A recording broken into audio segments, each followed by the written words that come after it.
आज शराब पी करके और थाली का ठोकर मारते हैं, फेंक देते हैं थाली को, बड़ी बड़ाई भोजन से तैयार थाली को फेंक देते हैं। और उसकी पत्नी बैठी बैठी रो रही होती है, 2 घंटे लगाकर रोटी बनाई, पति देव आवेंगे भोजन खावेंगे, और पति देव आया टीटी बन के, खाना धर दिया, पर दिन में बैठा रहेगा, वह कहीं खाना खा ले। अब वो सोच है नहीं उसको, क्योंकि तो शराब में टन होया बैठा है।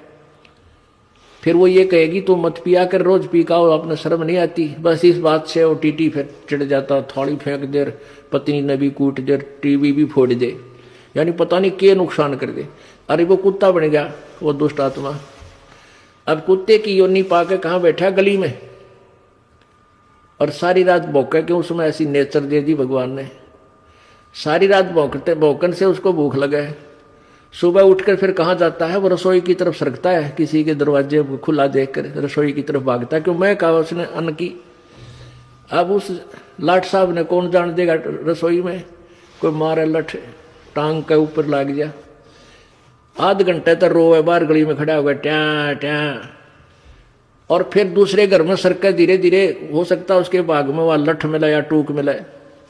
यदि वहां भी लठ मिल गया तो फिर कहाँ जाएगा, गांव से बाहर जाता है, क्या खाता है, वहां टट्टी खा कर आता है, वो जो थाली का लात मारा करता है वो दुष्ट आत्मा। तो अब ज्ञान बिना हमें ऐसा लगता है कि शायद हम कुत्ते गधे नहीं बनेंगे, हमारी नए मौज रहेगी। परमात्मा कहते हैं तू जाने तेरी ऐसे निभाएगी, ये तो हरदम लेखा वरना। रे छोटे बालक थे, कोई चिंता नहीं थी, कूदते फिरो थे, हैं कोई, और फिर जवान हो गए, रोजी रोटी की चिंता बनी। अब जवानी में भी चलो आदमी अपना टाइम पास कर लेता, फिर बूढ़े हो गए, कदे जाड़ पड़वानी, कदे आंख बनवानी, 3-4 तो सपेर पार्ट साथ रखने पड़ेंगे, किता चश्मे, किता दांत, किता हाथ में डोगा। तो कहते तू न सोचा था कि मैं सदा जवान रहूंगा या ऐसे ही मेरी बात बनी रहेगी।